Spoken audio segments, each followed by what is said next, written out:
Terra, Link peut-il continuer à se développer sans Terraform Lab? Peu de temps après que la nouvelle du mandat d'arrêt de Do Kwon ait été diffusée sur Internet, les projets Terra ont commencé à s'effondrer. Cependant, l'ancienne chaîne de Terra, avec le jeton natif Luna classique, a recommencé à se rallier. Avant la brève chute après le mandat de Kwon, Link était déjà dans les verts avec des gains à 3 chiffres. À l'heure actuelle, Link a augmenté de 8,5% au cours des dernières 24 heures. Pendant ce temps, Luna est en baisse de 7,6% et USTC est en baisse de 3%. Pourquoi Terra Classic gagne-t-il?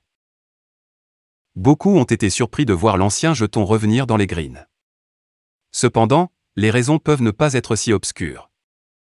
D'une part, les discussions en ligne sur l'indépendance de Link par rapport à Terra ont peut-être suscité le sentiment des investisseurs.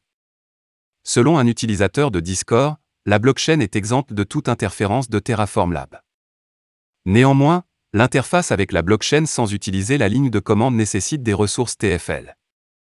Cependant, les développeurs travaillent actuellement à être également indépendants de ces ressources. L'utilisateur souligne que la suppression de toutes les ressources TFL serait acceptable, mais cela entraînerait des inconvénients pour certains utilisateurs. De plus, la proposition de taxe sur les brûlures de Terralink aurait été approuvée par la communauté.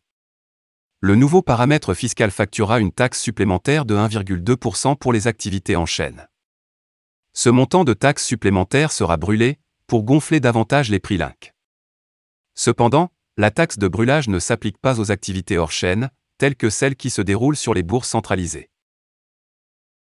Maintenant, si Link peut continuer à se rallier dépend entièrement de la façon dont les investisseurs perçoivent le projet. Être coupé de TFL lui donne l'avantage de ne pas être concerné par l'ensemble des événements actuels. Cependant, Link devra faire plus que simplement appliquer une taxe brûlante s'il veut tomber dans les bonnes grâces des gens. Le projet aura besoin de plus d'utilitaires et de cas d'utilisation. L'effondrement de Terra à l'été 2022 a été l'une des chutes les plus historiques de la finance. Beaucoup ont même comparé l'entreprise à l'effondrement de Lehman Brothers lors de la crise de 2008. La nouvelle mise à jour de Terra Classic révèle un plan audacieux pour regagner l'ancrage du dollar USTC et apporter une utilité à Link.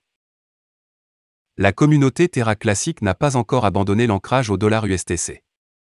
Dans un article moyen, les membres de la communauté Terra Classic, Edward Kim et Alex Forshaw, proposent une feuille de route approximative du réseau communautaire révélant un plan audacieux pour récupérer l'ancrage du dollar Terra Classic USTC après la mise en œuvre d'une réduction d'impôt de 1,2% le 20 septembre.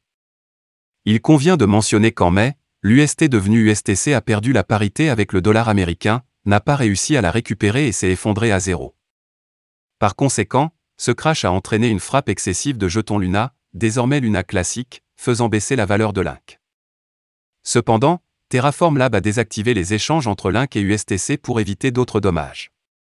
Kim et Forshaw, décrivant la situation, ont écrit « La blockchain a fait défaut, a cessé d'effectuer des paiements sur un prêt, et les 10,3 milliards d'USTC restants en circulation sont devenus environ 9,5 milliards de dollars de créances irrécouvrables. » Les auteurs ont comparé le réseau Terra Classic à un pays en développement en défaut de paiement.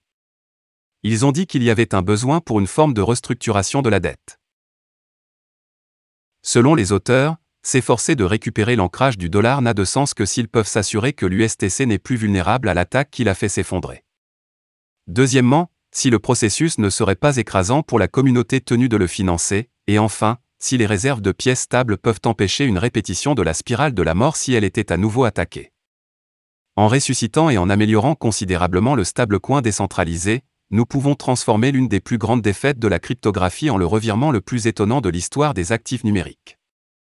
Tout en réaffirmant leur croyance en la nécessité d'un stablecoin véritablement décentralisé en crypto, résistant à la censure et évolutif, les auteurs expliquent également que l'USTC retrouvant son ancrage brûlera plus efficacement les jetons Link grâce à ses contrôles algorithmiques d'origine. Utilitaire. Il convient de mentionner que la dernière étape de la feuille de route consiste à attirer les services publics, car presque tous les projets sur le réseau sont partis après l'effondrement de l'écosystème. Alors que des pourparlers ont été entamés avec ces projets pour les ramener avec la communauté active comme principal argument de vente, Kim et Forshaw affirment que le meilleur pari pour le réseau est de se développer pour répondre aux normes du projet.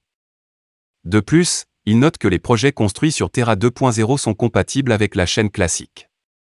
Jusqu'à présent, La communauté a déjà fait des progrès significatifs avec ce que les auteurs considèrent comme la première étape, le changement de paramètre fiscal de 1,2%. La communauté estime que la décision de collecter et de brûler une taxe de 1,2% sur toutes les transactions en chaîne et hors chaîne avec le soutien d'échanges centralisés est la première étape pour rendre l'actif déflationniste. Le changement de paramètre devrait être mis en ligne dans moins de 6 jours, après l'approbation de TFL. Il a jusqu'à présent attiré le soutien de plusieurs bourses. Voilà, c'est tout pour cette vidéo. Si tu as aimé, n'oublie pas de mettre un pouce bleu et un commentaire. Abonne-toi pour rester toujours informé. Et je vous dis à bientôt pour la prochaine vidéo crypto.